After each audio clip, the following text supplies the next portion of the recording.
Hey guys, today I'm going to tell you how to add apps to home screen in Samsung Galaxy A17. If you're using A17 and you want to add apps to home screen, so let's see how can you do that. You just have to select the apps which you want to add to your home screen. But there's a second way, just keep a long press on your home screen, then select settings, and here you must have to enable a setting which is add new apps to your home screen. Now when you download any app, it will automatically add it to your home screen.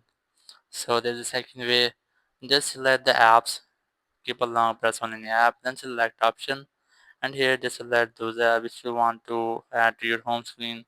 Just like that. Now just press and hold any app, then drag it to your home screen.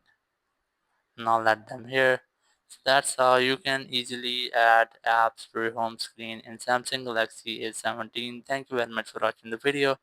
Until next video, bye bye.